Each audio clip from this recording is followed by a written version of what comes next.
Nosso irmão já participou de dezenas de programas de TV, deu entrevistas para a imprensa escrita e falada, proferiu palestras pelo Brasil e também pelo exterior, sempre esclarecendo de maneira objetiva e consoladora. Com a palavra, nossa irmã Seralice.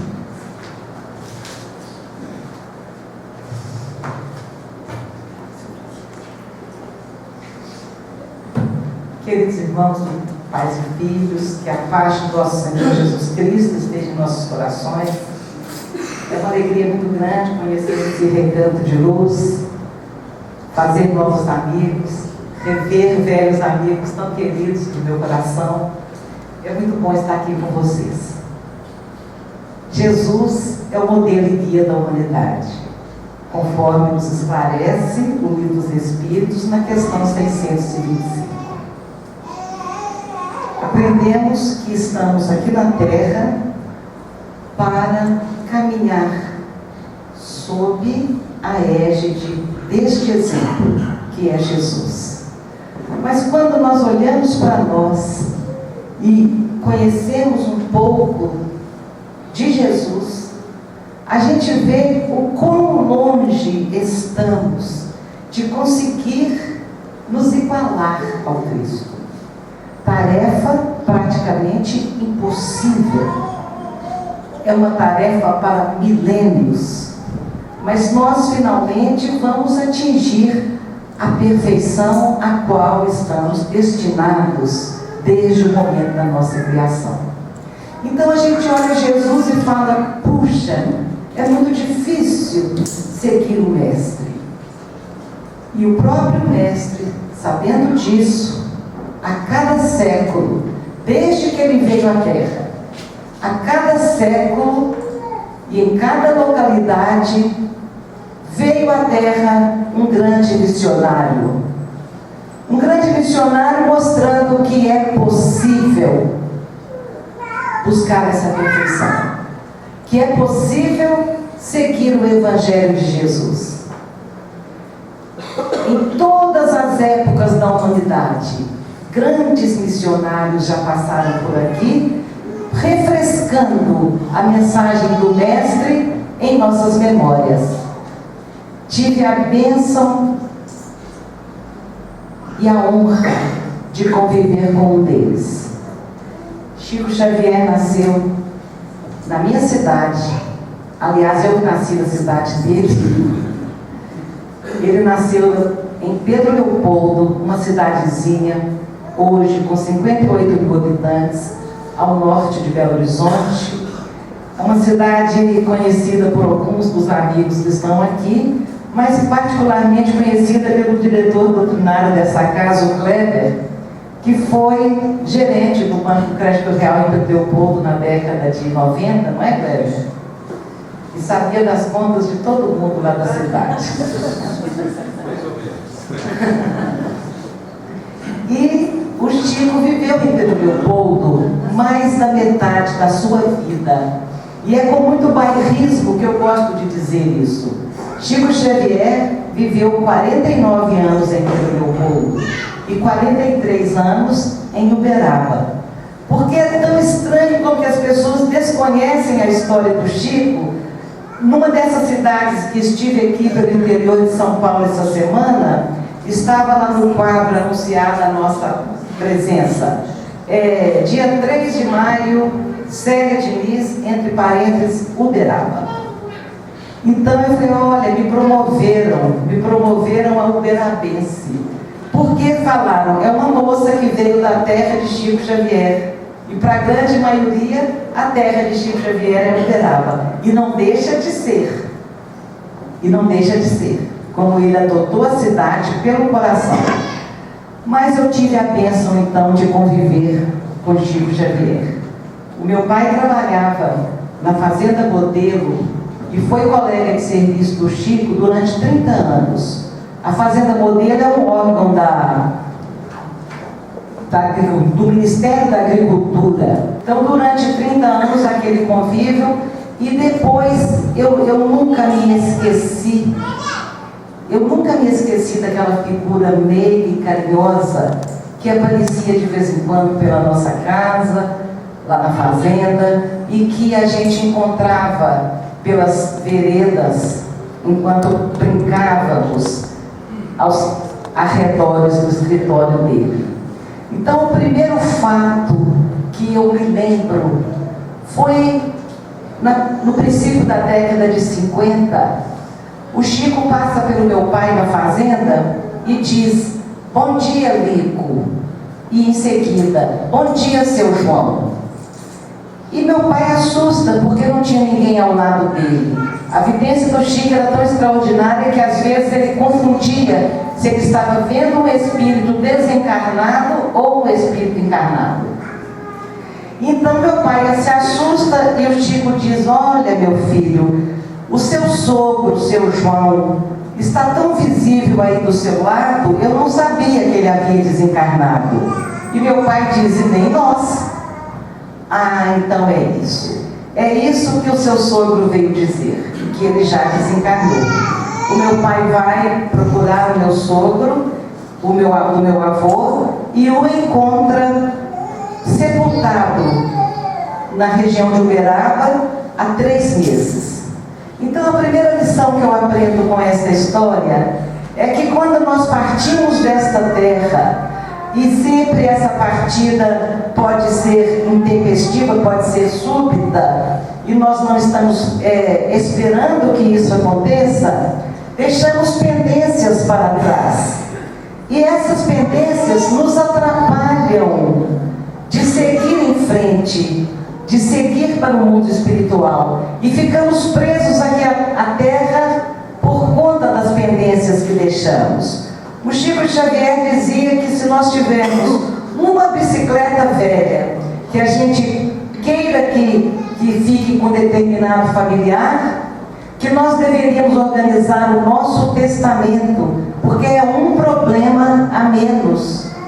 Então nós vivemos o nosso dia a dia cheio de pendências. Aquelas pessoas que você precisava de encontrar, de reajustar alguma coisa no relacionamento, aquela tarefa que a gente está adiando para sempre. E quando a gente subitamente se vê desencarnado, devemos fazer por onde? Não partir com essas pendências aí, porque nos atrapalha. Nesta mesma época, um pouco à frente, o meu irmão de 8 anos, aquele que está ali, magrinho, sem camisa, ao lado da senhora de branco, aquela senhora de branco que é a minha mãe. Vocês conseguem me achar ali? Qual que sou eu ali? A fotografia não está muito boa. A última à esquerda. Oi, primeira da esquerda com um vestido rasgado. Quero mostrar ali, aquilo ali é um rasgado no vestido, a cerca era de arame. E nesta época, o meu irmão brincando no quintal, ele fura o olho com a hastezinha de ferro. E vai para Belo Horizonte, para o hospital, fica 3, 4 semanas e volta cego de um olho. Então, o Chico diz ao meu pai: busque aquela fotografia que a Lígia, que é esta senhora, que visitou a sua família mês passado, fez da sua família no portão.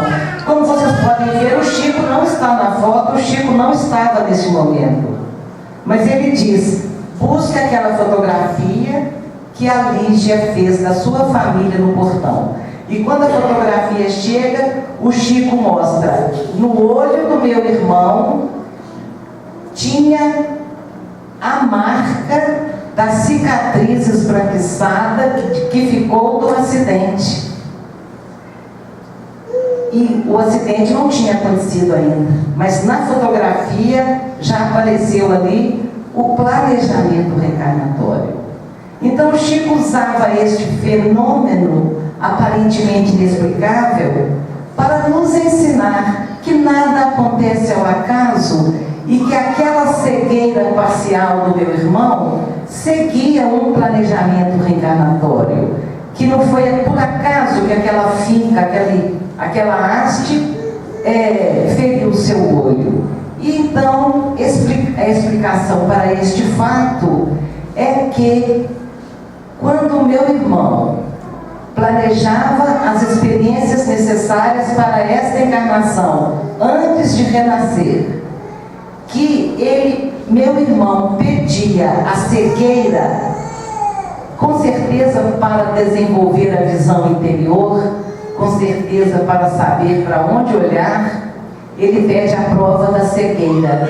E os mentores que o assistiam neste planejamento, nesta escolha de provas, consoante podemos perceber estas teorias na obra de André Luiz, os mentores não permitem que ele renasça com a cegueira total, porque ele não daria conta daquela prova deste tamanho, que ele poderia sucumbir no desalento, na revolta, e que então, em nome de Jesus, que diz que o fardo é leve e suave, ele é aconselhado apenas a cegueira parcial, porque seria um chamamento para o processo de evolução, sem que ele sucumbisse numa prova mais pesada do que podia suportar.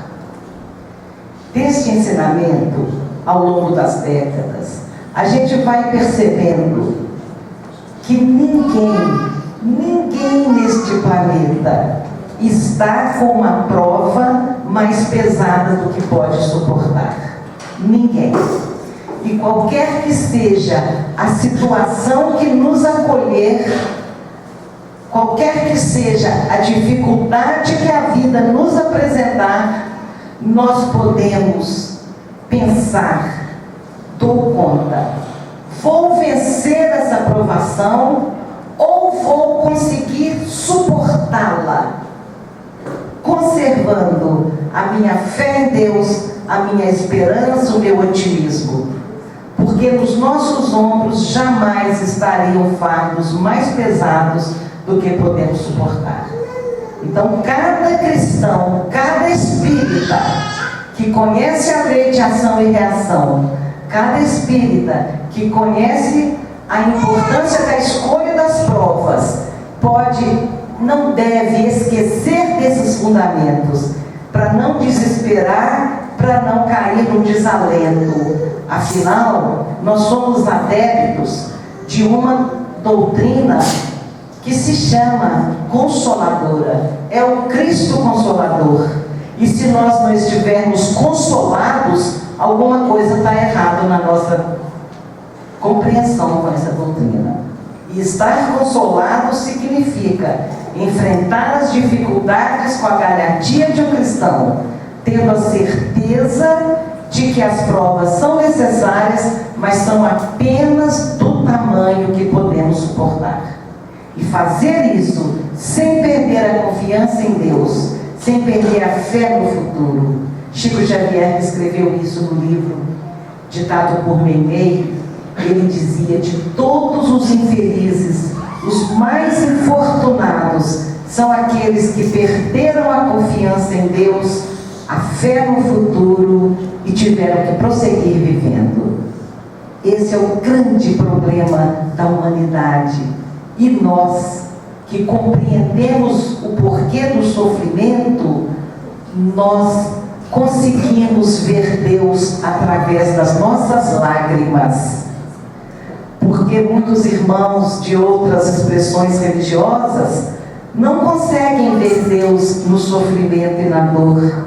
E nós mesmos, infantilmente, dizemos assim: Deus foi tão bom para mim que meu marido estava desempregado e conseguiu um emprego. Deus foi tão bom para mim que meu filho passou no vestibular. Deus foi tão bom para mim que meu filho sofreu um acidente, mas escapou. Então, a gente só consegue achar que Deus é bom quando é a nossa vontade atendida. E no entanto a gente ora todos os dias ao Pai dizendo: seja feita a vossa vontade. Mas a gente só consegue ver a bondade de Deus quando é a nossa vontade atendida. Temos uma fé que nos leva a raciocinar sobre quem é Deus e como Ele age em nossas vidas. Em 1984, na década de 80, né, Orlando? Você também andava por lá em Uberaba nessa época. Eu falava para o Chico como que eu faria para atender as mães enlutadas que me procuravam, porque em 83, quando meu filhinho se vai, as pessoas na minha cidade comentavam que uma mãe espírita perde filho de forma diferente, mais resignada, mais conformada, mais tranquila. E eu não me sentia assim. Eu sentia que o mundo tinha desmoronado na minha cabeça, mas as pessoas achavam que era diferente e me procuravam perguntando onde que eu encontrava forças para enfrentar daquela forma a partida de um filhinho. E eu conversava com elas e eu sentia que elas saíam de perto de mim tão desconsoladas quanto chegaram. E eu falei para o Chico, como que eu vou consolar as mãezinhas que me procuram? Elas querem saber onde está a força que elas pensam que eu tenho. E Chico disse: minha filha, você é uma privilegiada. Para você o Evangelho chegou antes da dor. Você não sabe o que passam as pessoas que só vão encontrar o sentido do sofrimento depois da dor. Então eu conhecia a doutrina espírita, eu conhecia as leis que regem as nossas vidas, e isso me deu aos olhos dos outros uma força maior. Mas eu sei o tanto que doeu mesmo assim. Quando a morte de um filho me alcança pela segunda vez, as pessoas da minha cidade chegavam perto de mim, me abraçando e dizendo: ainda bem que você é espírita, né? Eu falei: então tá, coração de espírita não dói, tá beleza. Então assim, nós temos realmente um patrimônio espiritual invejável, porque nós compreendemos o sentido da vida e nós ressignificamos o nosso sofrimento como uma experiência necessária, mas uma experiência passageira. Então a gente compreende muito e a gente tem que usar, e os senhores não tenham dúvidas, estão muito mais preparados para enfrentar as dificuldades que advirão, se advierem, do que os senhores pensam. A cada mãe que perguntar se está preparada para perder um filho, ela fala: Deus me livre, não estou. Porque desconhecem que a força chega na hora da necessidade. Deus não vai ficar desperdiçando força para quem não está precisando. Então os fluidos salutares, a espiritualidade que nos acompanha, nos ajudando, chegam na hora da nossa necessidade. Eu me lembro que o Chico levou para minha mãe um enxovalzinho de um irmãozinho que viveu 24 dias. E eu nunca entendi o Chico, que sabia tudo, por que ele presenteou a minha mãe com um enxovalzinho de bebê, se o bebê ia ficar só 24 dias. E eu me lembro, passando pela porta do quarto da minha mãe, o Chico assentado na beirada da cama dela e aquela mala velha, marrom, aberta com um enxovalzinho amarelo lá dentro. E eu senti um perfume. Eu senti um perfume vindo. Eu achava que era do enxovalzinho. E ele estava realmente impregnado de um pouco desse perfume. E esqueci aquilo. Para escrever esse livro, eu usei um método de regressão de memória que eu só conseguia ir até a infância. E eu relaxava, eu botava uma música e eu me transportava no tempo. até a minha infância, para eu relembrar alguma coisa de tantas experiências que eu vivenciei ao lado do Chico, para eu lembrar esses momentos de tudo mais que ele tinha me ensinado, de tanta coisa que ele havia me ensinado, e eu queria compartilhar essas experiências. Então eu me lembrei do cheiro do enxoval. Eu me lembrei da cena exatamente como ela aconteceu. E 30 anos depois, eu conversando com o Chico em pé na cozinha da casa dele, eu estava com meu coração despedaçado e eu sinto de novo o perfume. Meu Deus, olha o perfume do enxovalzinho de Ismael aqui. E eu não interrompi o Chico para dizer que eu sentia aquele perfume, e seguiu 20 anos depois, pesquisando e estudando mais profundamente sobre a vida do Chico, para que eu pudesse idealizar o memorial do Luiz Gonzaga, você tanto nos ajudou e acompanhou todas aquelas pesquisas. Ali, estudando mais sobre a vida do Chico, eu descobri uma coisa que muitos médiuns já sabem, mas eu não sabia. Quando o espírito Sheila está presente no ambiente, ela exala perfume de rosas. E o espírito Sheila estava sempre ao lado do Chico quando ele ia receber as mães muito desesperadas, muito sofridas com seus lutos. E naquele momento na cozinha do Chico, eu era uma mãe desesperada. E a Sheila se aproxima para me envolver nos seus fluidos, ajudando o Chico naquela tarefa abençoada de trazer consolo aos nossos corações. Então eu fico pensando, meus irmãos, eu levei 50 anos para conseguir compreender ao todo um fato que eu vi na infância. E hoje eu chego à conclusão que nós não sabemos quem é Chico Xavier. Porque a metade do que ele viveu, do que ele sabe, do que ele viu, do que ele foi proporcionado pelos amigos espirituais superiores, ele não contava.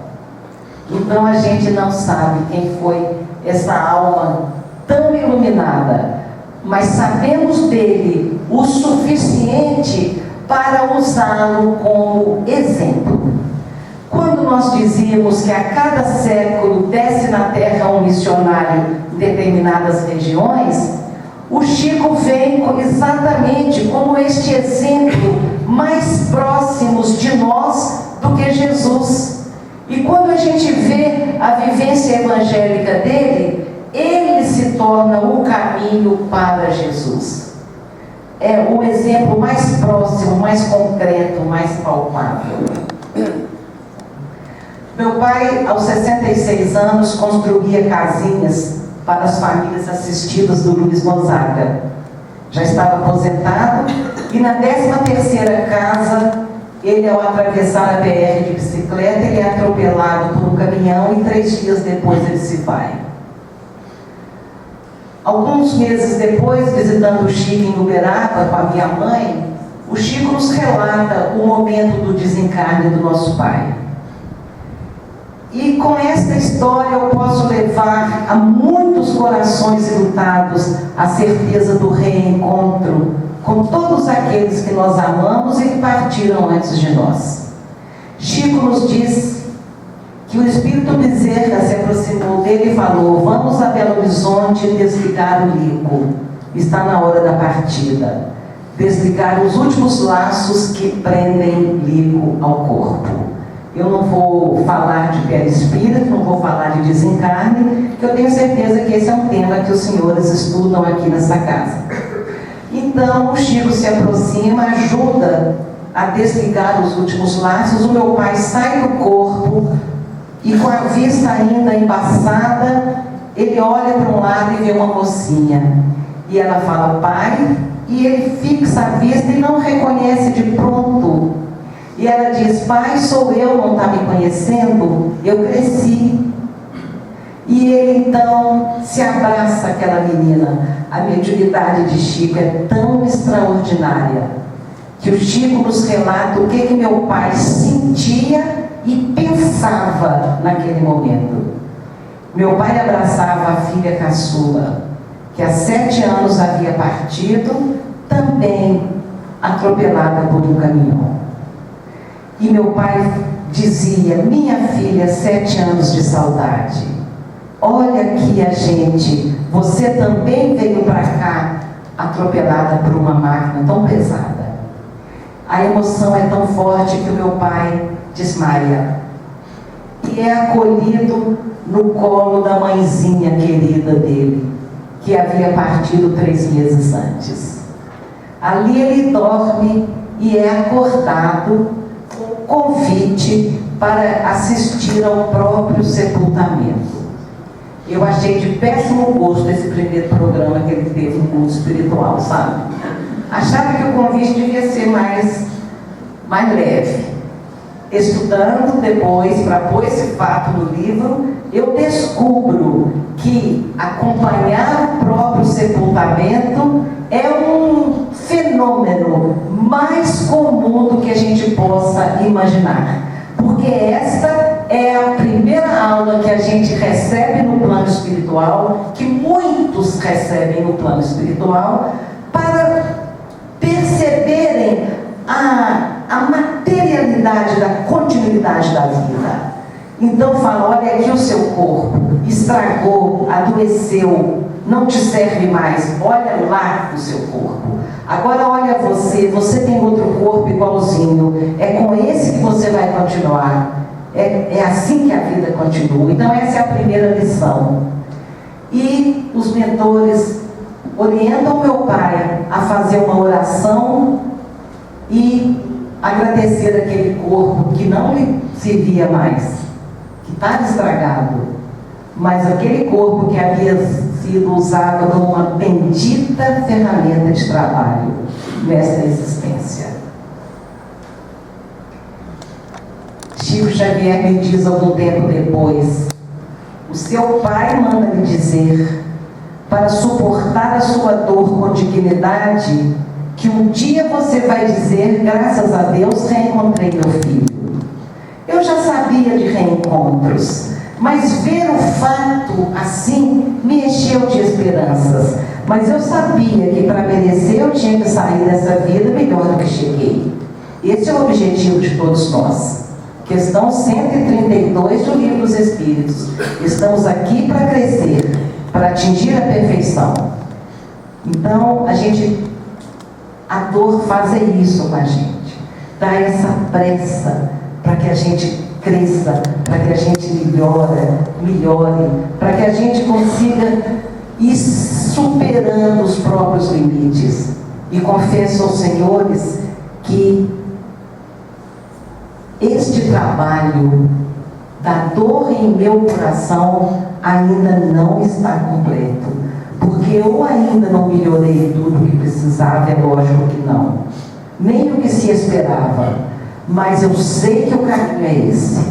Eu sei que um dia, na exata combinação entre misericórdia divina e merecimento, eu vou rever todos os meus familiares, todos nós vamos nos encontrar, porque a morte não mata o amor que une as pessoas.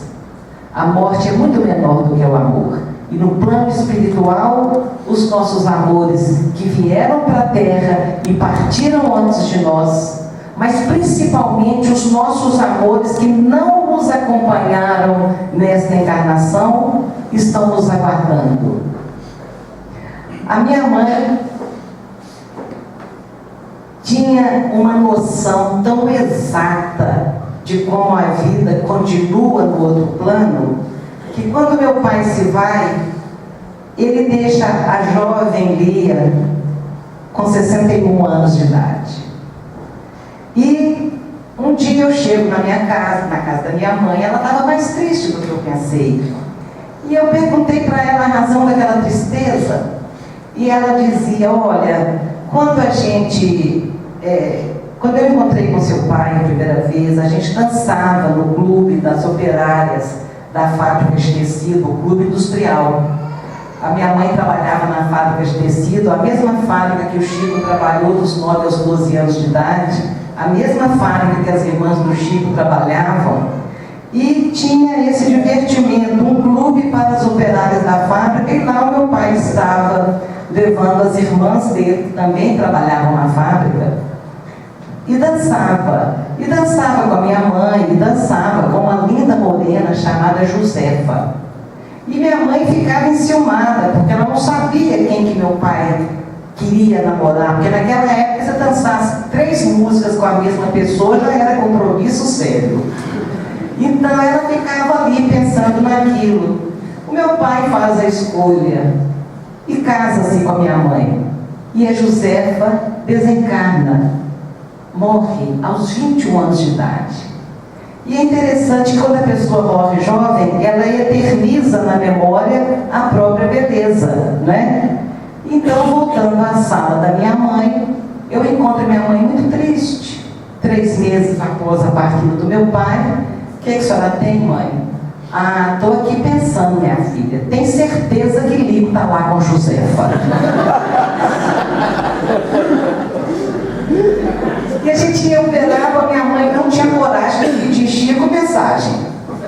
Ela não tinha coragem, mas ela ficava com uma expectativa tão grande. Quando acabava a reunião, Chico dizia: minha filha, Lico teve aqui, mandou dizer que está tudo bem, mas não vai mandar mensagem, não tem tantos jovens precisando de falar com suas mãezinhas. Minha mãe falava: está muito certo, Chico.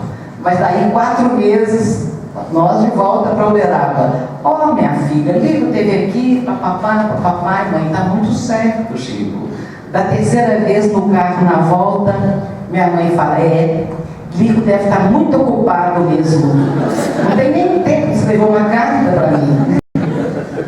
E ela ficava em casa, orando e dizendo: Lico, por que tanto silêncio? Lico, por que tanto silêncio? E quando eu conto esse caso para as pessoas enlutadas, eu o faço para alertar aos nossos corações que tudo que a gente pensa e sente envolve no mesmo sentimento e no mesmo pensamento os nossos entes queridos que partiram.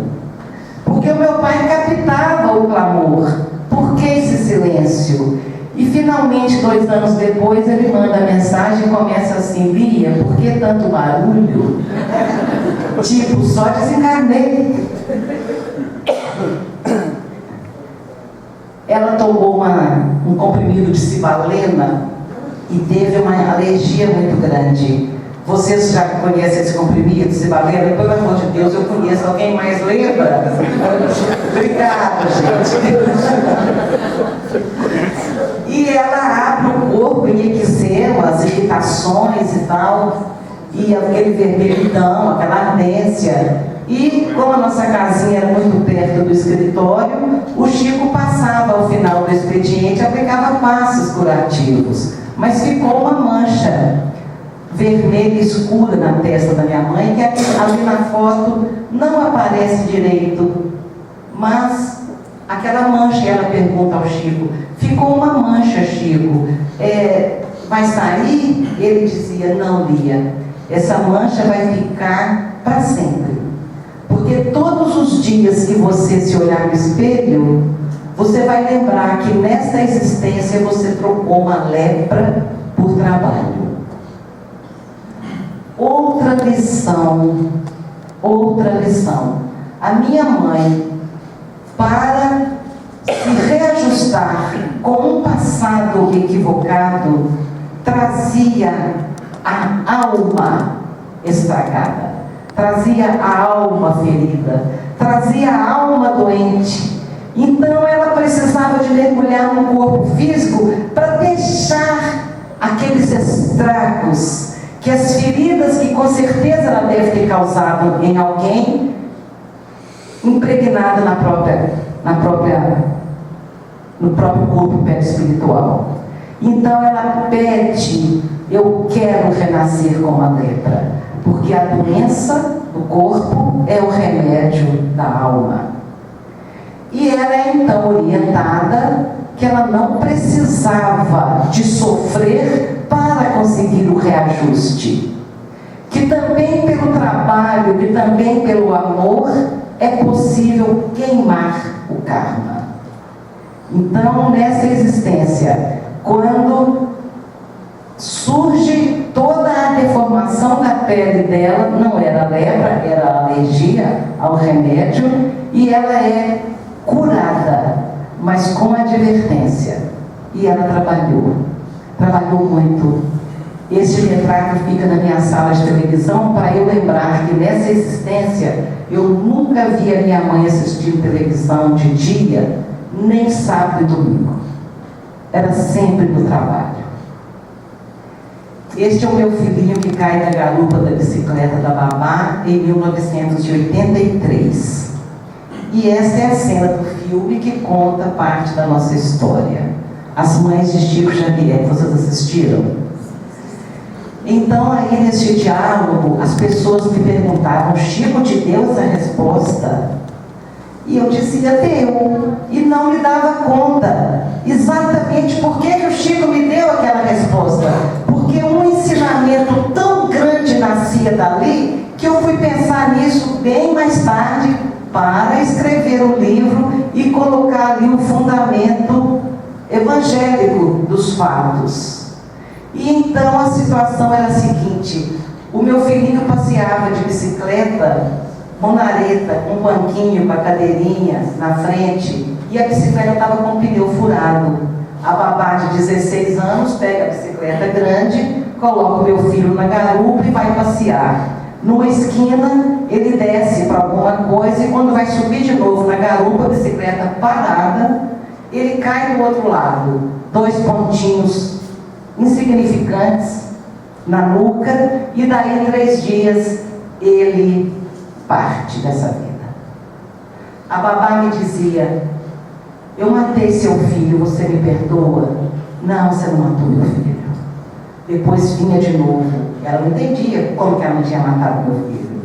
Eu matei seu filho, você me perdoa? E isso repetidas vezes, até algumas semanas, eu ter condições de falar com ela: você não matou meu filho. Você é responsável pela queda, mas não é responsável pela morte. Ele poderia não ter morrido de uma quedinha tão boa. Se você quer ouvir, eu te digo: perdoo, mas você não é culpada. Cheguei em Uberaba 4 meses após a partida do meu filho. E o Chico me diz: você perdoou a babá, não é, minha filha? É esse diálogo que está aí. Você perdoou a babá, não é, minha filha? E ele, quando ele ia falar alguma coisa muito séria, ele puxava os óculos para baixo e olhava a gente por cima dos óculos. E eu olhei os olhos dele para dizer: perdoei, Chico. Você acha que fez muito por tê-la perdoado? Você devia ter agradecido que foi dos braços dela que ele caiu e não dos seus. Nem você nem seu marido suportariam o remorso. E aí vem um grande ensinamento que eu desdobro num capítulo do livro que se chama O Outro Lado do Perdão. Onde quantas vezes na vida nós encontramos pessoas que atuam como um instrumento cego da lei, fazendo acontecer as coisas que tinham que acontecer e nos poupando do processo tão doloroso da culpa, e a gente odeia aquela pessoa que nos fez um mal muito grande.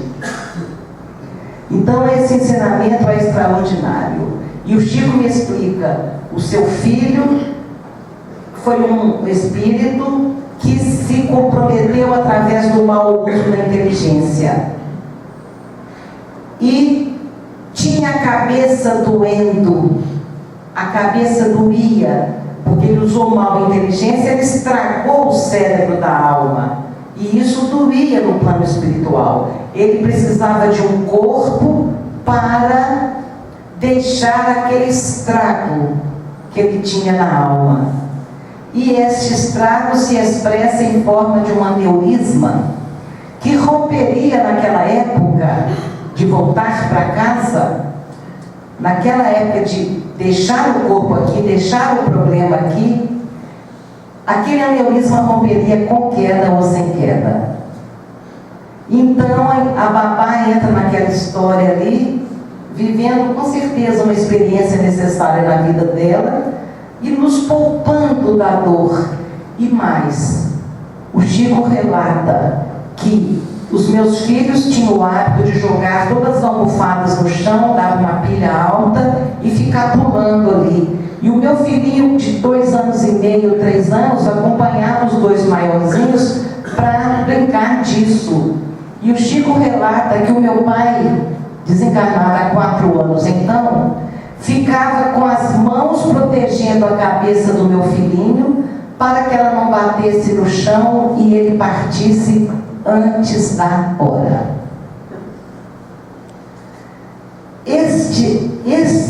Esta informação nós podemos desdobrar em tanta compreensão da vida, porque se para Deus fazia diferença um menininho de 3 anos partir em fevereiro, em março, em dezembro, não fará diferença para Deus, nós adultos, que estamos indo pelo asfalto e um caminhão atravessa ali e bate o nosso carro, dizima a família inteira.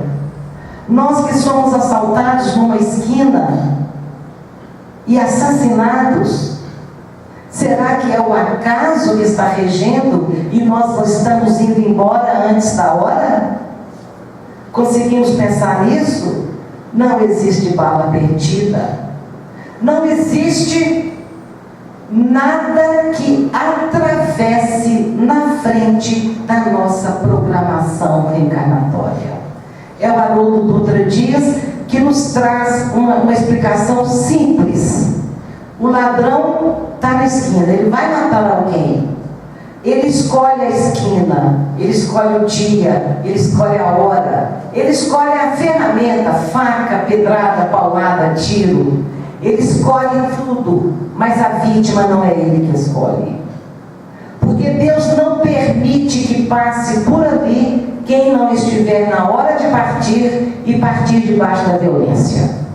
Porque cada um tem um tipo de morte que precisa para aprender mais alguma coisa que naquela existência ele não tinha aprendido ainda.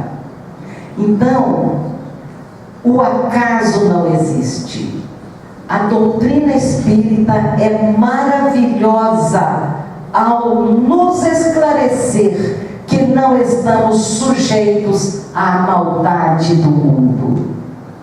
Que a nós só chegará o que trouxemos como experiência necessária. Estamos todos sobre a égide das leis divinas. É assim que Deus atua em nossas vidas. As leis divinas são eternas, perfeitas e imutáveis, como o próprio Deus. E são elas que não permitem que nos aconteça o que não pode acontecer, porque não está na hora da nossa partida. Deus a tudo prevê e provê. E está tomando conta através de suas leis e de seus mensageiros de cada um de nós. De cada um de nós. Deus é perfeito, então Ele é o presente em todos os lugares. Ele tem total sabedoria de tudo que vai acontecer. Ele é todo amor, todo justiça, todo amparo, todo proteção. Porque se nós tirarmos uma só das características de Deus, Ele deixa de ser Deus. E se eu acredito em Deus, eu vou acreditar nesse Deus que está presente em todos os lugares, nos protegendo. Conseguimos acreditar nesse Deus? Conseguimos? Ou vamos ficar nos odiando uns aos outros, achando que estamos entregues às maldades da vida? Pus esse Nelson Xavier aí para encerrar com ele. Encerro um pouquinho mais à frente. Seu Francisco, eu estou jurada de morte. Ele falou que eu podia falar só 40 minutos. Pedir uma mulher que fale pouco é uma tortura, né? Que hora que eu comecei, seu Francisco? Que hora que eu comecei? Você pode até tem mais tempo. 10 O minutinhos. pessoal está interessado. Vamos lá. Onde deu o taco de Jesus? Parei para brincar e esqueci. Lembrei. Não lembrei. Sem encerrar com o Nelson. Não, Nelson. O Nelson Xavier teve em Leopoldo durante 8 dias, caminhando pelas ruas, a gente acompanhando. Ele queria saber como é que Chico sorria, como é que Chico andava, como é que Chico, quem que ele conhecia, e etc. E foi até estranho, porque o Nelson retrata no filme o Chico já de Uberaba. Quem retrata o Chico de Leopoldo, até na faixa de 40 e poucos anos, é o Ângelo Antônio. Mas o Nelson estava lá, ele é uma pessoa sensacional, e a gente ficou amigo. Depois nós fomos convidados para fazer a prece inicial para o elenco do filme e para assistir 3 dias de gravação lá no Projac.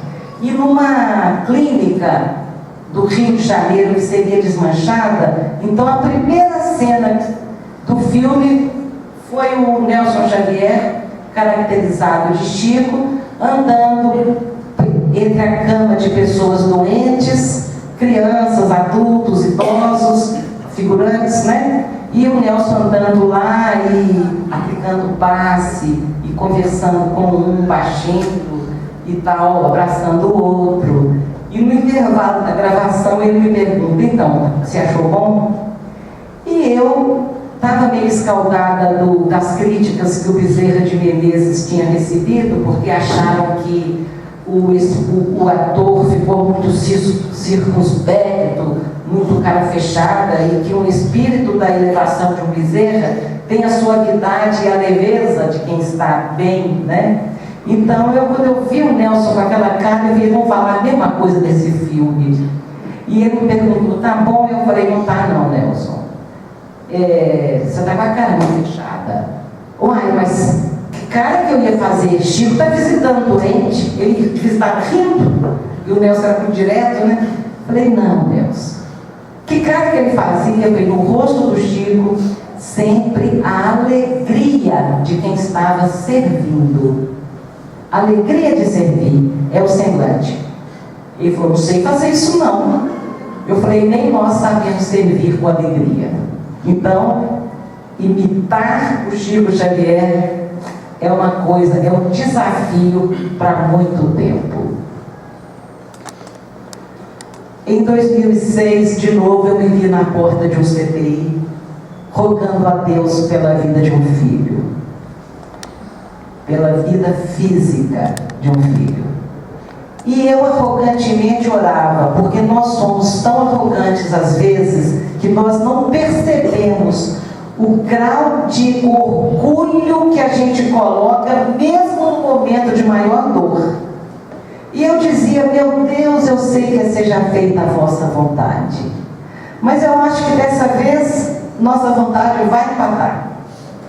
Porque eu já aprendi tudo que a perda de um filho tinha para ensinar. Isso eu dizendo para Deus. Porque eu aprendi que a gente não sofre um segundo a mais, além da necessidade de aprender alguma coisa. Quando a gente aprende o que aquela dor vem ensinar, quando a gente aprende o que aquela doença vem ensinar, quando a gente aprende o que aquela situação veio ensinar, cesse o karma. Porque a gente só sofre para poder aprender. Então eu dizia para Deus: eu já sei, eu já entendi o que é a vida, eu já estou caminhando, eu não preciso dessa dor mais, então eu acho que a minha filha não vai. E lá se foi a minha filha. Com 3 dias, uma dengue hemorrágica a levou, aos 27 anos. Então eu volto a pensar da quantidade de coisa que eu ainda tinha que aprender. E compreendo a resposta do Chico lá atrás para mim: você acha que fez muito por ter perdoado? Aos olhos de quem nos assistisse o diálogo nesse momento, estaria ali uma mãe jovem com o coração despedaçado, que humildemente respondia: perdoei, Chico. Você perdoou, babá, minha filha? Perdoei, Chico. Aos olhos de quem estivesse olhando, mas aos olhos do Chico, que sempre souberam ver o que sentíamos e o que pensávamos, ele dá a resposta. E ele não responde ao que eu falei, ele responde aos meus sentimentos daquele momento. Perdoei, Chico. E junto com isso eu dizia, sem palavras: viu como é que eu sou magnânima? Perdoei. Viu, Chico, como é que eu aprendi tudo das leis que regem as nossas vidas? Eu sei que a causa não foi só a queda, eu sei que há uma causa por trás. Viu como é que eu sou esperta e sabida e boazinha? Era isso que eu dizia. E na porta do CTI, 23 anos depois, a mesma arrogância: não, minha filha não vai, eu já aprendi tudo. Que loucura! Como somos tão desconhecedores de nós mesmos. Como a gente não sabe se medir. E tanto aprendizado que eu não tenho tentado compartilhar por onde ando, e aqui agora eu vou compartilhar apenas um. A minha filha tinha 27 anos, estava noiva, tinha sido promovida no emprego, tinha terminado a faculdade, ia começar a construir a casa junto com o noivo. Ela estava totalmente emaranhada nos projetos da vida material. Totalmente. Eu pensava: meu Deus, eu ensinei minha filha a morrer? Eu ensinei minha filha a morrer? O que vai ser dessa menina quando ela acordar no plano espiritual e ver que tudo e todos que ela amava tinha ficado para trás? E eu pensava: morrer é fácil, um mosquitinho picou e fez isso. Desencarnar é que é difícil. E desencarnar é olhar para trás, deixar todos os projetos mais imediatos e seguir em frente, desapegando. E naquelas primeiras semanas de muita dor e muito sofrimento, eu pensava na minha filha em vez de pensar na minha dor. Aí está a força que as outras religiões não compreendem. Porque nós sabemos que a vida continua, nós sabemos que os nossos filhos não vão dormir até o dia do juízo final, nós sabemos que eles precisam de nós e da nossa força. Então a mesma dor que nos coloca lá no fundo do poço é a que só ergue. Porque a gente tem que ficar forte para ajudar os nossos filhos.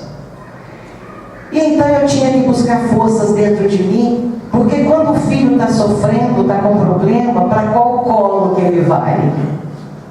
Da mãe.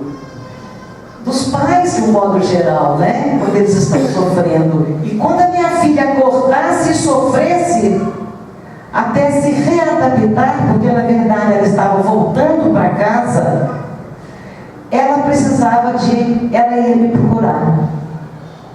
Porque os laços que nos uniam se fortaleciam com aquela dor. Porque os laços que nos uniam se tornavam mais indestrutíveis do que os que estavam aqui antes.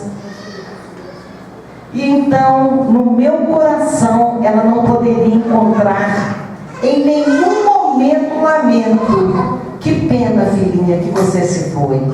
Que pena que você teve que deixar tudo aqui. Que pena. Ela não podia encontrar isso. Ela tinha que encontrar palavras de ânimo, de força, de coragem. Segue em frente. Vai, querida, você vai dar conta, eu vou dar conta de cá, e mais na frente a gente se encontra. Era isso que ela tinha que encontrar no meu coração. Mas André Luiz nos ensina que quando as nossas preces só saem dos lábios, elas não sobem um palmo acima da nossa cabeça. E eu precisava que as minhas preces chegassem até o coração da minha filha. Eu precisava que o meu coração sentisse o verdadeiro desapego. E como? Aí veio o grande aprendizado. Desde pequenininha eu ouvia que devíamos amar a Deus sobre todas as coisas. E no fundo, primeiro eu não concordava. Por que eu vou amar a Deus? Na adolescência eu pensava. Um Deus que eu não sei quem é, onde está, como faz, como atua. Mais do que eu amo meu pai, minha mãe, minha bicicletinha, meus amigos. Como que eu posso amar a Deus mais do que isso, essas coisas que eu amo, essas pessoas que eu amo? Mais adulta, eu buscava no meu coração o amor a Deus sobre todas as coisas e não encontrava. Eu amava um monte de coisa mais do que eu amava a Deus.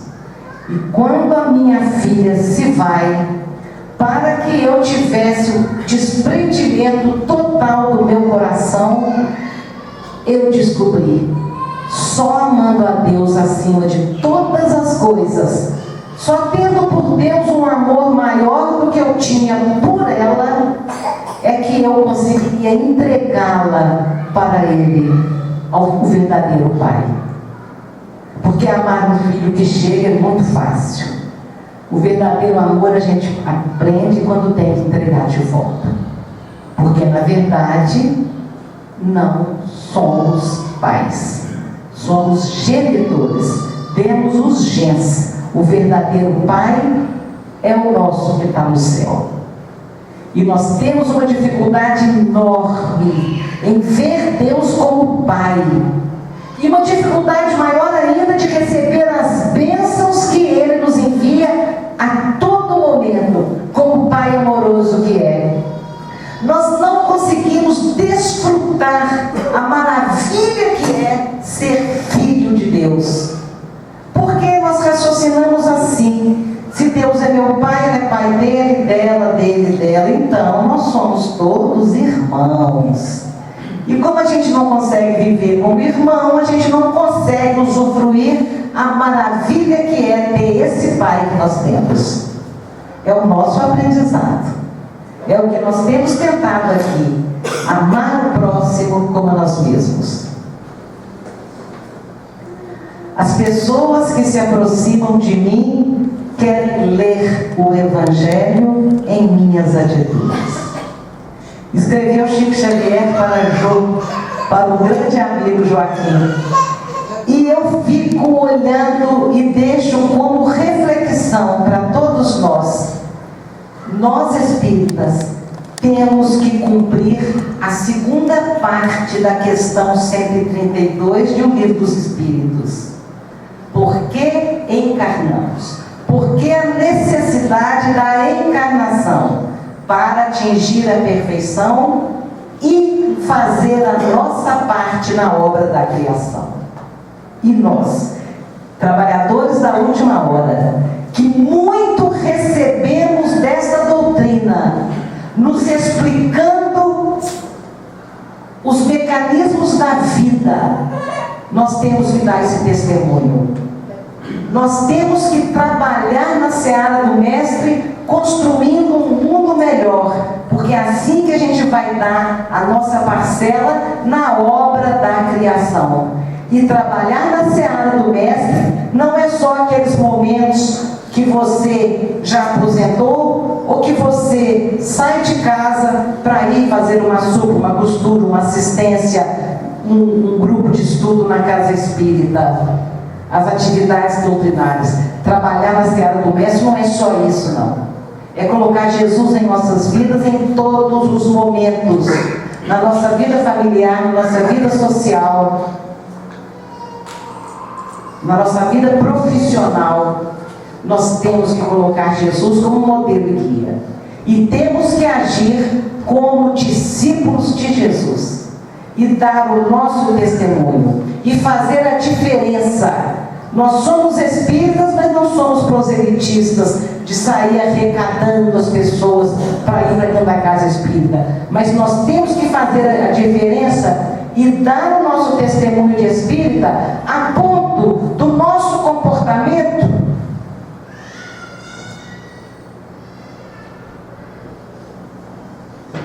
nos distinguir da maioria. Para a pessoa chegar perto da gente e falar: o que você tem que eu não tenho? Como é que você conseguiu fazer dessa forma? Como que você consegue isso ou aquilo? O que você sabe que eu não sei? E aí você diz: sou espírita, frequento em tal lugar, lá eu aprendo isso e isso. Aí você vai fazer o seu convite, com o seu testemunho, porque as pessoas estão lendo e devem ler o Evangelho segundo o Espiritismo nas nossas atitudes também. Jesus é o modelo e guia. Chico Xavier, um maravilhoso exemplo que mostrou ser possível seguir esse modelo. Muito obrigada, meus queridos. Que Jesus abençoe a todos.